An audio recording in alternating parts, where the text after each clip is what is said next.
commence et continue avec nous.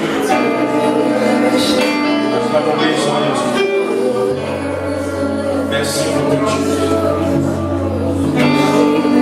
Merci pour ta présence. Au nom merveilleux de Jésus. Amen. Amen, amen. J'ai dit amen. Alléluia. On va revenir tout à l'heure pour prier.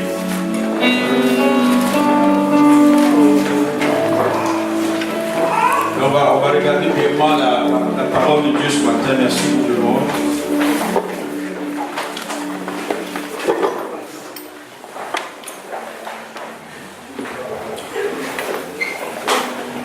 Ça va, vous allez bien? Vous avez passé une bonne semaine? Une bonne semaine de conférence?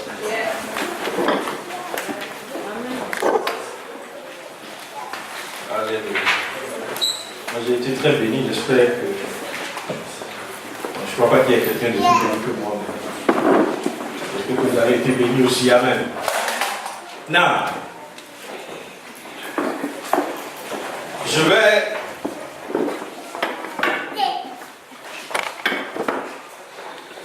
essayer de vous encourager ce matin. Amen. Est-ce que quelqu'un a besoin d'encouragement ce matin? Je vais essayer de vous encourager, de m'encourager en même temps. Par la grâce de Dieu. Mon message ce matin, c'est lève-toi et mange. Alléluia.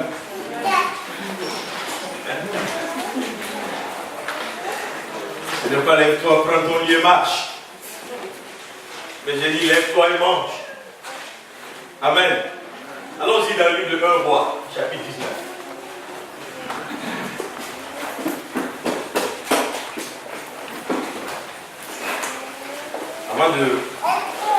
Avant de venir à ce passage, que vous mettez vos doigts, vos mains, vos billes et tout ça, pour que ce soit dedans, pour ne pas perdre le passage, parce que je vais le lire tout à l'heure. Et il y a une histoire, une illustration que j'ai lue, qui va très bien avec le message que je vais partager ce matin. Vous voyez, vous connaissez comment ça s'appelle ça? Les manèges. Les trucs qui tournent. Vous les connaissez? Et il y a quelqu'un qui dit, c'est la vérité d'ailleurs, c'est que vous voyez, quand tu es dans le manège, il commence doucement, n'est-ce pas? Et puis, ça accélère. Ça accélère. Donc, la personne dit, il dit qu'il a fait des études auprès des compagnies qui font des trucs de manège, c'est que, au moins, à un moment donné, il y a une ou deux personnes qui commencent par crier, arrêtez de descendre. Là. Malgré leur cri, la manège partie. Parce que je ne me souviens pas que quelqu'un ait dit arrêtez et puis ils ont arrêté. À moins qu'il y ait danger, et puis il y a quelqu'un qui a la main sur le bouton de emergency pour arrêter. Mais en réalité, la roue continue par tourner. Amen. Vous voyez un peu déjà là où je veux venir. Et ce matin, vous voyez, vous savez, je vais vous raconter une histoire. Ça, c'est une histoire qu'un de mes enfants m'a racontée en fait. Qui n'a peut-être rien à voir avec le message que je vais vous raconter. Il y a une maman qui commence par avoir des cheveux grisonnants.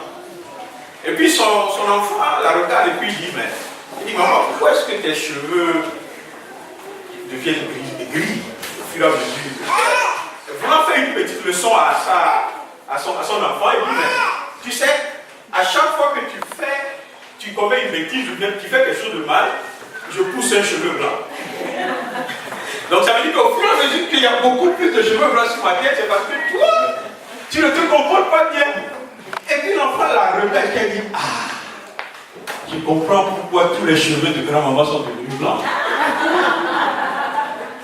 Ça veut dire que n'avez pas saisi, n'est-ce pas? Vous avez saisi.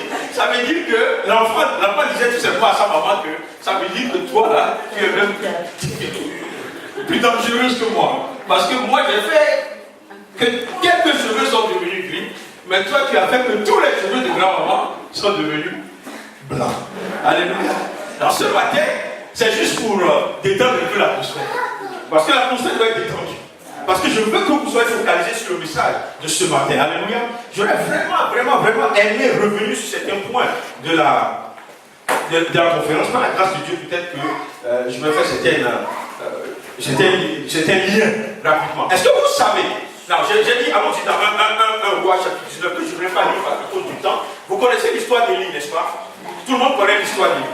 Est-ce que vous savez que dans la vie d'Élie, quand Élie a commencé, on a commencé par parler du ministère d'Élie, en fait, c'était un ministère où tout allait bien, n'est-ce pas? Et il était un grand prophète, et vous vous souvenez que c'est lui qui a prophétisé devant le roi Akab, n'est-ce pas, qu'il n'y aura pas de pluie, sinon à sa parole. C'est lui, et qu'est-ce qui s'est passé? Il n'y a pas eu de pluie, n'est-ce pas? Non, il n'y a pas aussi grand prophète que ça. Et là, il a continué son ministère. La Bible nous dit qu'à un moment donné, il a été nourri par les corbeaux. Vous vous souvenez? C'est-à-dire que Dieu, à cause de la sécheresse et tout, que lui-même il a prophétisé, Dieu a quand même fait une grâce particulière à Élie. Et là où Dieu lui a demandé d'aller auprès du torrent, il était nourri par les corbeaux et il s'abreuvait de l'eau du torrent, n'est-ce pas? À un moment donné, la Bible dit que le torrent est devenu sec. Qu'est-ce que Dieu a fait? Dieu a envoyé Élie chez une veuve. Et Élie a continué par être nourri de manière miraculeuse, de manière de provision miraculeuse de la part de Dieu. Vous connaissez toute l'histoire d'Élie avec la veuve, l'huile et puis la multiplication de l'huile et tout le reste. Vous connaissez toutes ces choses. Et dans la maison de la veuve, il y a eu un incident et il y a eu un décès. La Bible dit la respiration est partie. C'est la même chose. Alléluia. Donc, et Élie est intervenu. Élie a prié pour l'enfant. L'enfant est ressuscité. Alléluia. Dans quel ministère même Élie? On veut continuer dans ce ministère, n'est-ce pas? On veut progresser dans ce ministère. Et à un moment donné, Élie, le maître, il s'est levé, il dit, maintenant la pluie va tomber. La pluie a tombé. Now, ça c'est le prophète. Il déclare que la pluie ne tombe pas. La pluie ne tombe pas. Quand il déclare que la pluie doit tomber, la pluie tombe. Merveilleux ministère. J'aimerais être à sa place. Alléluia. Et puis, Élie, à un moment donné, de son ministère, des difficultés commencent par apparaître. Des menaces commencent par venir. Vous savez tous d'où venaient les menaces, n'est-ce pas? Les menaces venaient de Jézabel. Il était l'épouse de Akab, du roi Akab, n'est-ce pas? Et les menaces étaient que, Jézabel avait menacé Élie de manière simple. Il dit, bon, comme on dit souvent chez nous, en Côte d'Ivoire, c'est comme elle dit, je vais finir avec toi. Et qu'est-ce qui s'est passé? Élie a voulu abandonner la barque. Élie a voulu quitter son ministère. Il a commencé par courir. N'est-ce pas? Et qu'est-ce qu'il a fait? Il a dit à Dieu, Seigneur, prends ma vie. Il a commencé par dire des choses. Pourquoi? Parce qu'il était arrivé à un moment de sa vie de manège où la vitesse était tellement forte qu'il devenait, il ne supportait plus. Et il voulait sortir. Il voulait partir. Donc ce matin, j'ai une question pour toi. Quelle est ta situation aujourd'hui? Là où tu es assis, à quoi tu penses? Par rapport à ta marche avec Dieu, par rapport à ton ministère, par rapport même à ta présence, à ton appartenance au corps de Christ. Qu'est-ce que tu es en train de penser? Vous voyez, il arrive, et il arrivera toujours dans la vie de chacun d'entre nous que les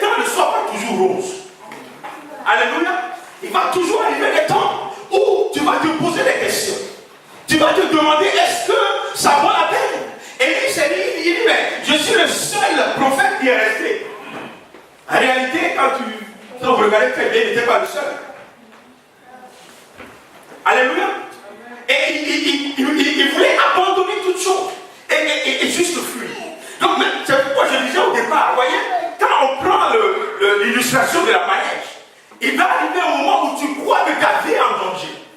Où tu crois que, vous voyez, tu n'as plus la pensée que celui qui a mis la manège en train de tourner a réfléchi à la sécurité de la manège.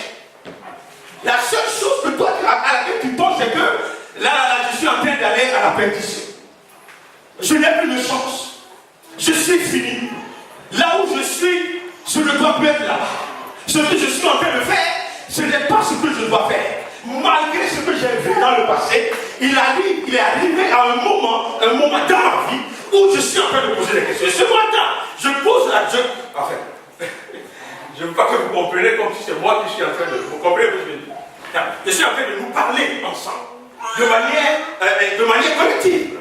Et lui, vous voyez, à un moment donné, je vais revenir sur mon message, mais je vais terminer un peu avec l'illustration de lui. Est-ce que vous savez que, après toutes ces tumultes que Élie a traversé, est-ce que vous savez que c'est lui qui, à la fin, a déclaré, prophétisé et proclamé la mort d'Akab et de Jézabel? Et comment ils vont mourir? Mais est-ce que vous savez que entre le temps de son ministère où tout allait bien et ce temps où il est venu avec la sentence divine sur ce couple qui détruisait les prophètes d'Israël, il y a eu ce temps de doute. Alléluia. Ça veut dire que dans le cas, si je prends le cas d'Élie, le temps de doute était juste un temps qui était là pour essayer de l'empêcher d'arriver à finaliser le ministère ou bien le travail que Dieu lui a confié. Mais Dieu est merveilleux parce que Dieu est comme le directeur de manège. Il n'arrête pas la manège juste parce que quelqu'un dit j'ai peur. Ou bien je vais descendre. Vous voyez, en plus, quand nous parlons de nous, on n'est pas en train de parler des voitures qui tournent en l'air, mais on parle de la vie humaine. On parle de notre vie. On parle de qui nous sommes, de ce que Dieu nous a donné, de ce que Dieu veut que nous soyons. On parle de notre avenir, on parle de notre devenir, on parle de la manière dont nous traversons cette vie, on parle des difficultés et on parle aussi des réussites que nous traversons. Alléluia. Donc c'est important que ce matin vous saisissez le nœud de ce que je suis en train de dire. Vous voyez, tu ne peux pas arriver dans une course où tout va aller de manière rose du début jusqu'à la fin. Attends-toi à ce qu'à un moment donné, il va y avoir des tumultes, il va y avoir des difficultés. Et c'est à ce moment que toutes les paroles, toutes les pensées négatives surgissent. C'est à ce moment que l'ennemi double la défort. C'est à ce moment qu'il te dira, voyez, combien de fois on ne t'a pas dit, mais qu'est-ce que tu fais en étant chrétien? Tu perds ton temps. Et on te le dira, vous voyez, quand tu es dans une situation difficile et que tu te plains, mais tu te confies à quelqu'un qui n'est pas chrétien, il va te dire, mais qu'est-ce que tu fais là? Il y a quelqu'un qui me parlait hier d'un jeune homme togolais qui est arrivé en Allemagne et qui a pris tous les produits de son pays pour arriver avec. Et en Allemagne, maintenant, c'est lui qui est le chef charlatan. Donc les gens viennent le consulter. Est-ce que vous suivez un peu? Pourquoi? Parce qu'il croit que sa vie est en danger sans cette protection. Alléluia. Alors, lui, c'est parce qu'il n'a pas de révélation. Mais est-ce que vous savez que nous qui avons de révélation, il arrive à des moments dans notre vie où on voit que notre vie est en danger et on commence par paniquer. On commence par prendre des décisions qui ne sont même pas conformes à la parole de Dieu.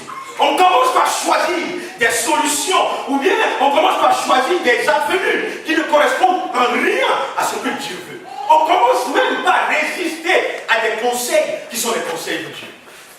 Alléluia. Ça veut tout simplement qu'on est en train de résister à l'Esprit Saint de Dieu. Amen. Non, regardez. Vous connaissez l'histoire de Jésus-Christ, n'est-ce pas? Tout le monde connaît son histoire. Et vous connaissez l'histoire de Jésus-Christ dans le jardin de Gethsémane. ça? Et vous connaissez comment Christ, dans les sueurs, les sanglots, même des sueurs qui sont comme des canaux de sang. Vous connaissez la prière qu'il a faite. La Bible nous dit qu'il a prié 3 fois. Qu'il a prié, il a demandé à Dieu, Seigneur, si cette coupe peut passer.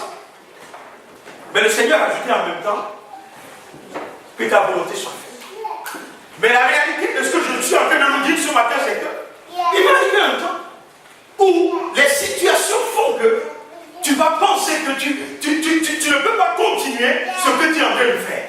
Mais je suis venu ce matin te dire que la réalité, quand tu es en Christ, c'est que tu as la solution à ce qui, au temps ou bien à la saison de tumulte que tu traverses. C'est Dieu qui a la solution.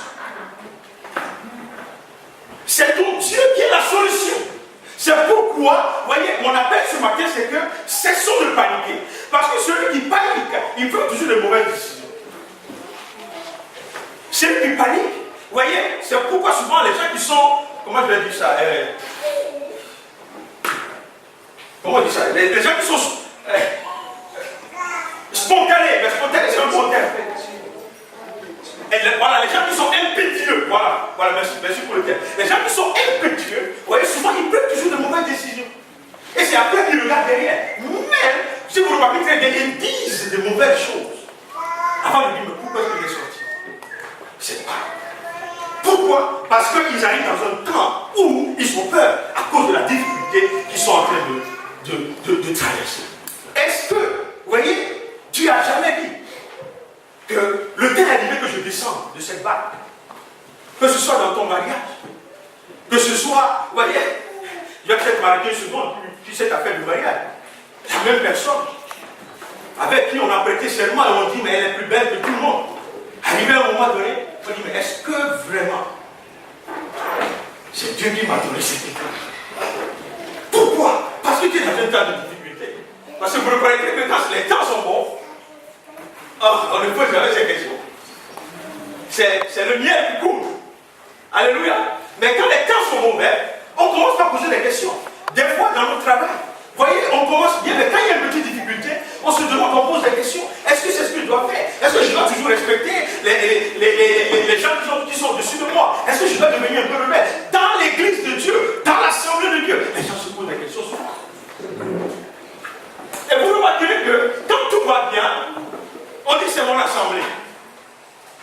Quand ça devient difficile, on pose des questions. Et puis on se dit, est-ce que je dois descendre maintenant? Et puis on se crée des prophéties. On dit, au départ Dieu m'a dit 6 années que je dois passer là-bas. En fait, j'ai même résisté à Dieu parce que je suis déjà dans la 7e année. Et puis on commence par poser des questions pour avoir des réponses qui correspondent à notre peur et à nos craintes et à nos difficultés. C'est très dangereux. Parce que dans la situation de Christ dont je viens de parler tout à l'heure, Christ n'a pas regardé ni à gauche ni à droite. Il a regardé au Père. Il a dit, Seigneur, si c'est ta volonté, ça veut dire que même si ce que je suis en train de traverser est difficile, si c'est la volonté du Père, je sais qu'au bout, j'ai la gloire éternelle. Je sais qu'au bout, mon nom sera élevé au-dessus de tout nom. Je sais qu'au bout, je régnerai à la gloire du Père. Et que toute chose me sera soumise sous mes pieds. C'est ça la révélation de Christ. Alléluia. Et c'est la même chose, je vous ai parlé tout à l'heure de David, c'est la même chose qui est arrivée à lui. Pourquoi est-ce que toi et moi on est différents? Alléluia. Vous voyez, ça ne fait du bien à personne de traverser des temps difficiles. Ça ne fait du bien à personne d'avoir des moments de doute, d'avoir des moments où on ne comprend pas ce qui se passe. Mais vous savez une chose, la seule personne qui connaît hier, aujourd'hui et demain, et qui détient la clé de ton devenir, qui détient la clé de ce que lui-même il a investi en toi, c'est celui-là vers qui tu dois te tourner. Tu ne te tournes pas vers des conseillers de malheur. Allô? Pierre vivante. Tu ne te tournes pas vers des gens, ou bien des personnes, ou bien des livres. C'est-à-dire, quand tu as des difficultés dans l'église de Dieu, et puis tu vas lire le livre de Mormon, tu auras une mauvaise réponse. Vous comprenez un peu? Hein? Mais c'est la même chose si tu vas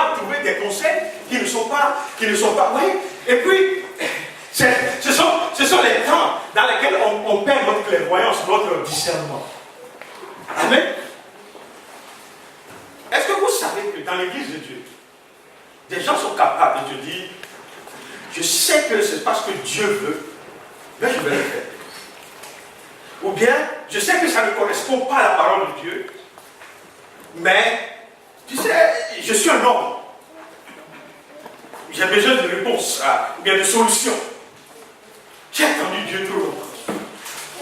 Alléluia. Est-ce que vous savez que toute ta vie que tu passes sur la terre, mais ceux qui ont fait la rencontre, vous savez ça ne vaut rien devant l'éternité qui t'attend.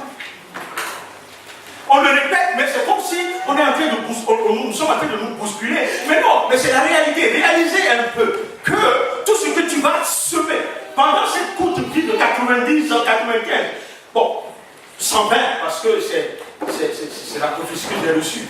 Non, il y a beaucoup qui n'ont pas dit amen. Alléluia. Mais même toute cette longue vie, ou bien longévité que Dieu te donne, ça ne vaut rien devant l'éternité que tu attends. Mais si tu n'as pas, comment je vais dire ça, si tu ne crois pas réellement, je crois que c'est le pasteur Paul qui disait ça la dernière fois, si tu crois réellement qu'il existe le paradis et puis l'enfer, il y a des discussions que tu vas prendre automatiquement. Des fois, la manière dont nous nous comportons démontre que nous ne croyons pas réellement à ce qui va se passer après. Alléluia. Parce qu'on est prêt. Personne, comment je vais dire ça, dans une bonne disposition, ne peut sacrifier une éternité. À moins que tu ne crois pas que l'éternité existe. Est-ce que vous croyez vraiment que ça existe? Est-ce que vous croyez que nous allons passer l'éternité avec Christ? Et que nous devons préparer cette éternité ici-bas? Alors, si nous le croyons, notre façon de voir les choses et de marcher va être différente.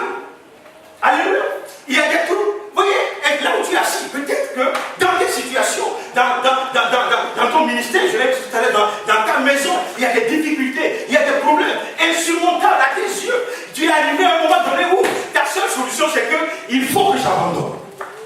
Je sais qu'il y a des moments où on le dit, même en étant chrétien, on le dit dans le foyer chrétien. On dit à un moment donné, vous voyez, on dit souvent, comment on dit ça? Il y a un problème qui dit. Je veux très bon. Mais ça veut dire que si quelque chose doit se passer, ça va se passer. Ok? Donc ça veut dire que si je dois quitter mon mari là, je peux le quitter. Amen. C'est pourquoi j'ai dit tout à l'heure que je vais les quitter là, que tu dis, là, tu n'as pas pris le temps de savoir ce que Dieu dit, ce que Dieu veut, ce que la parole de Dieu a dit. Tu as pris le temps de penser à ce qui réglerait de manière temporaire ton problème et la difficulté dans laquelle tu es aujourd'hui. Mon frère, le diable va nous avoir si on réfléchit comme ça.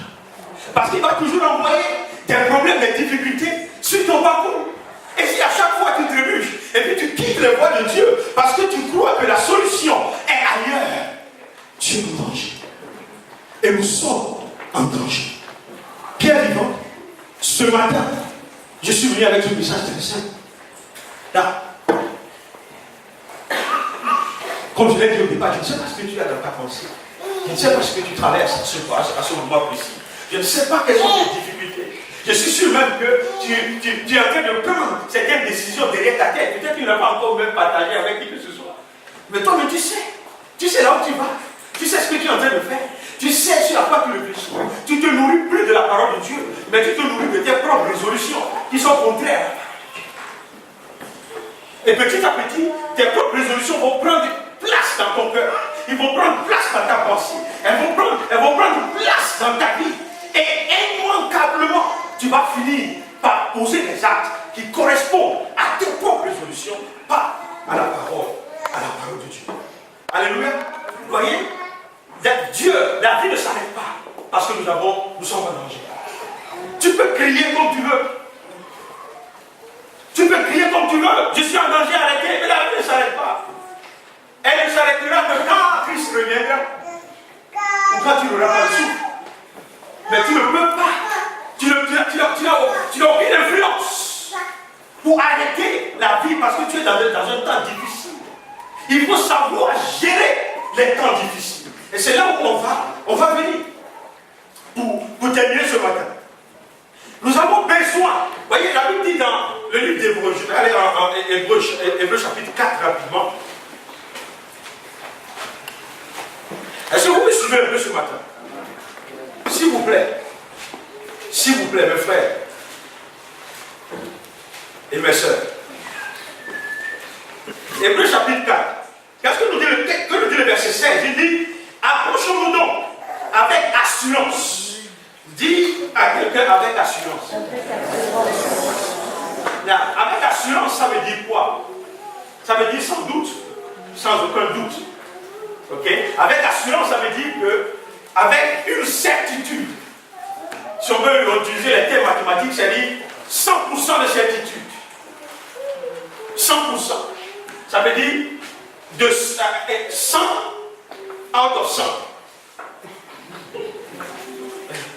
Est-ce que je suis un peu plus clair? Vous voulez que j'explique un peu plus?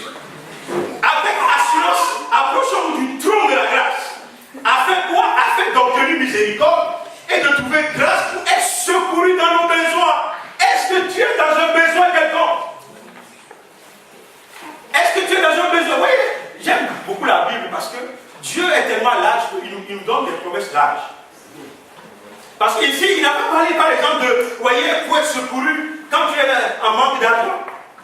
Il dit, dans tous tes besoins.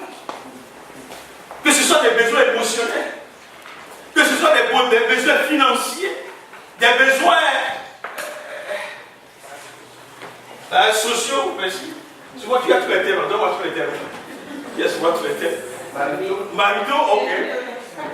Matrimoniaux, tous ces besoins.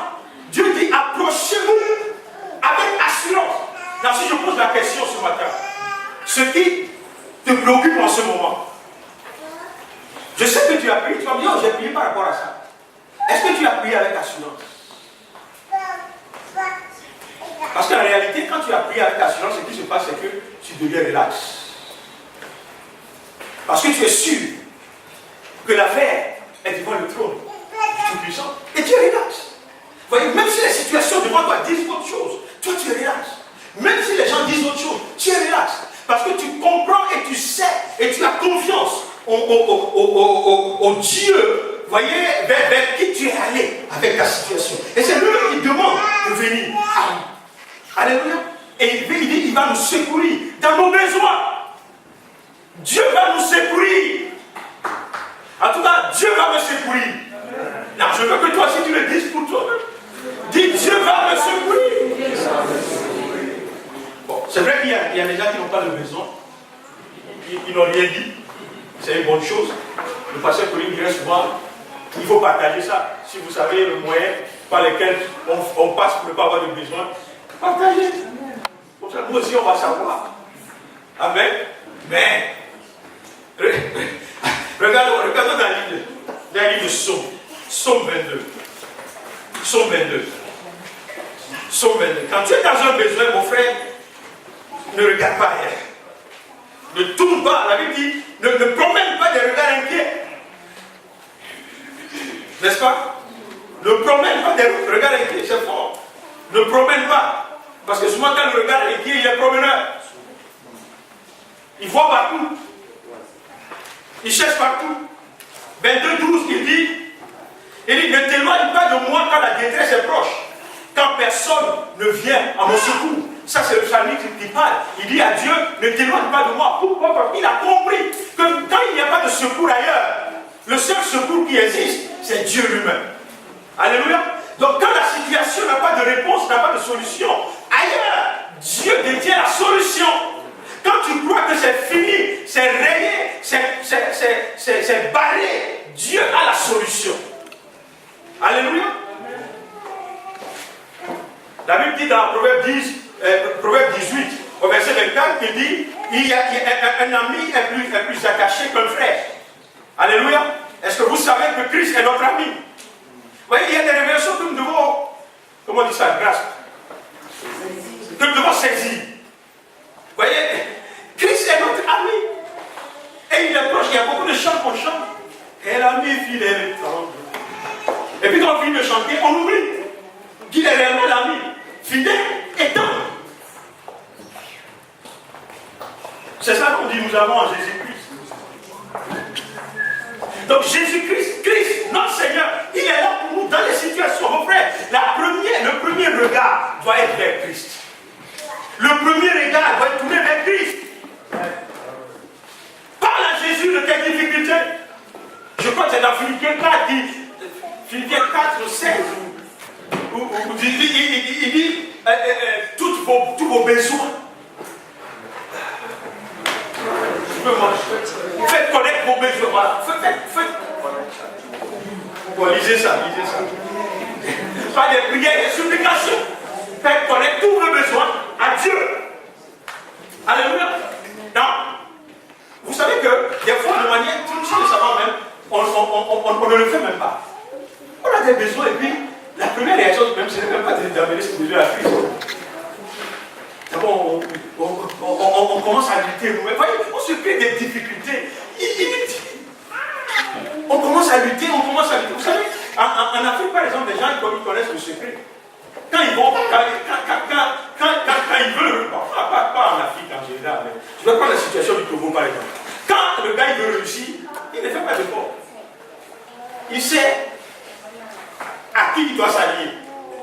Il sait. Il doit devenir ami de qui? Il le sait. Et dès qu'il devient ami de cette personne, tout est réglé. La police appelle de lui. La gendarmerie appelle de lui. Le compte à banque gonfle. Il prend les positions qu'il veut. À la limite même, ils font les bêtises qu'il veut. Pourquoi? Parce qu'ils ont un ami dont le nom seul suffit. Alléluia. Je vous avais raconté cette histoire qu'il y avait un ministre de l'Intérieur très puissant. Très puissant. C'est eux qui ont formé, qui ont fait l'ancien président Félix, donc il a continué la vie. Et à un moment donné, quand il y avait des difficultés, il y avait des patrouilles, des militaires, toutes les nuits, tu sors, les gens ils te freinent. Donc nous, on a juste mis, par exemple, je vais continuer la clé Déo, tu vois, ma moto. Je ne les connais même pas, il n'y a pas de relation avec eux. Mais dès que le militaire t'arrête, et qu'il remarque que tu es de la famille de Cotigny, le gars il dit, mais qu'est-ce que tu fais? Il te chasse même. Pourquoi? Parce qu'il a peur que quand il touche un de tes cheveux, il est en difficulté. Alors nous, on a un ami qui est plus puissant, qui a plus d'autorité, qui est plus grand, qui est omniprésent, qui est omnipotent, qui est omniscient. Un ami qui ne manque jamais de la détresse, qui est fidèle en toutes choses. Un ami qui ne ment pas, qui ne change pas, qui ne varie pas. Pourquoi nous n'écrivons pas son nom sur nos fronts? Alléluia. Ce n'est même pas un secret, c'est là dans la Bible. Que Christ est là pour toi, mon frère. Jésus est là. Jésus est là. Même quand tu pleures. Vous voyez, les fils de Zébédée, et dans la Bible, ils connaissaient ça. Quand ils mettaient la tête sur la poitrine du Seigneur. Tu pleures pourquoi? Mets la tête sur sa poitrine, tu verras. La consolation est instantanée. Et la joie revient. Les difficultés vont passer. Parce que Dieu a une solution. Alléluia. Il a une solution pour toi. Le pasteur que nous disait la dernière fois, dans les situations pareilles, il faut prier en langue. Prier en langue. Parce que tu as une connexion directe, une connexion, vous voyez, qui va jusqu'au plus profond du cœur de Dieu. C'est-à-dire ce que toi-même tu ne sais même pas, que tu dois demander pour que ta situation soit réglée. Quand tu pries en langue, l'Esprit qui prie à travers toi va prier ces choses afin que tu les voies s'accomplir dans ta vie. N'oublions pas que ce n'est pas juste un jeu, c'est une arme que Dieu nous a donnée, la prière en langue. Et même le diable ne comprend pas. Personne ne peut savoir ce que tu dis. Il n'y a que toi. Toi-même tu ne comprends pas. C'est ton esprit et l'esprit de Dieu. Amen. Alléluia. Moi, ce que Dieu donne l'interprétation à quelqu'un, personne ne saisit ce que tu es en train de dire. D'ailleurs, quand tu pries, vous voyez, quand les gens prophétisent, Dieu donne comment dire, l'interprétation. Mais quand tu gémis devant Dieu, par exemple, tu n'as pas besoin d'interprétation. dont tu as besoin, c'est le résultat. Alléluia. Voyez un peu. Je vais conclure en disant que il y a un secret. Et ce secret, c'est dans Jérémie chapitre 6, au verset 16. Et bon, je prie ce matin vraiment que nous saisissions ces choses et que nous puissions avancer vraiment dans ces révélations et en démontrant réellement que nous sommes des chrétiens, nous sommes affranchis et que nous savons et nous croyons en ce que, en qui nous avons cru. Le verset 16 du chapitre 6. Vous l'avez? Qu'est-ce qu'il dit? Il dit, ainsi par l'Éternel, placez-vous sur les chemins, regardez et demandez quels sont les anciens sentiers. Quelle est la bonne voie? Marchez-y et vous trouverez le repos de vos âmes. Quelqu'un veut trouver le repos pour son âme? Est-ce que quelqu'un veut trouver le repos? Là où tu es là, tu veux trouver le repos pour ton âme? Alléluia. Est-ce que vous savez que trouver le repos pour son âme, c'est avoir les réponses, les solutions à nos difficultés? Alléluia.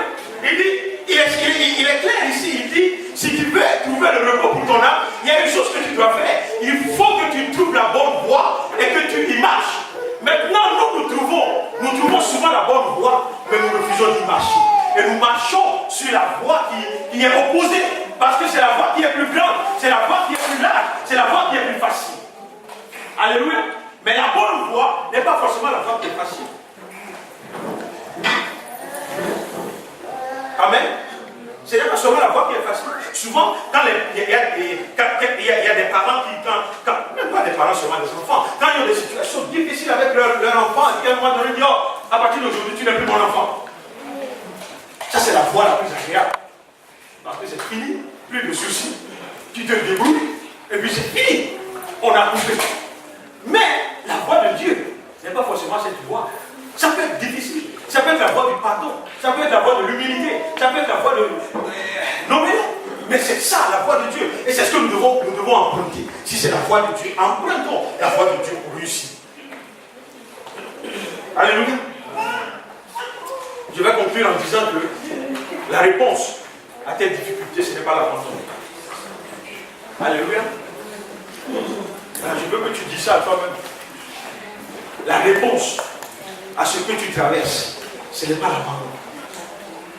La réponse à ta difficulté, ce n'est pas l'abandon.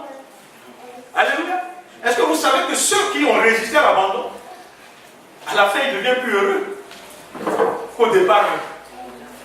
Alléluia.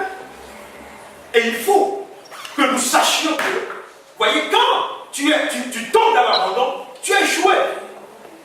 Et comment tu vas dire ça? Ouais, tu as déshonoré Dieu. Parce que tu ne l'as pas considéré. Si tu as considéré Dieu, tu vas tenir ferme. Même quand il y a la tempête. Alléluia. À un moment donné, Paul a dit aux gens, il dit, ceux qui vont fuir le bateau, ils vont périr.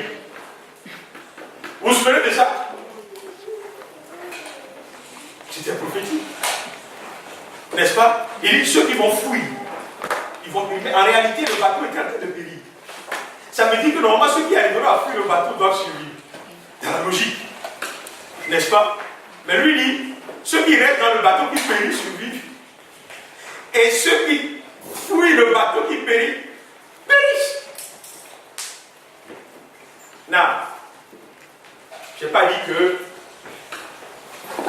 ce que Paul a dit, j'ai reçu une révélation pour toi ce matin. Mais je crois une chose, c'est que quand je prêche la parole de Dieu, il y a des paroles qui me viennent comme ça. Je sais que c'est Dieu qui fait que ma mère est tombée sur ces paroles. Parce que ce n'est pas sur mes notes. Alléluia. Donc il y a des moments où, vous voyez, tu ne peux pas, tu peux abandonner, tu peux abandonner ton foyer. Parce que ça non, vous savez, il y a des gens. Bon, on va dire ça dans un autre cadre. Mais comme le pasteur s'adressera toutes ces choses quand il y aura le net des femmes, toutes ces choses. Alléluia. Amen. Je connais le net des maris. Sorry. Je connais je connais une femme, c'était au pays aussi. Et puis, elle était mariée avec...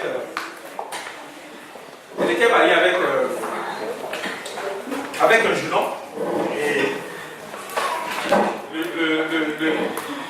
pendant longtemps, le jeune homme n'est devenu rien, en fait. Le gars, il était là, il faisait rien. Et à un moment donné, elle a abandonné le bateau. Elle dit, ça ne peut pas continuer, tu ne vaux rien.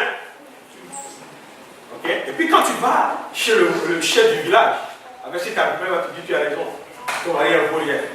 Parce qu'il n'a aucune révélation. Mais, est-ce que vous savez que Dieu est Dieu.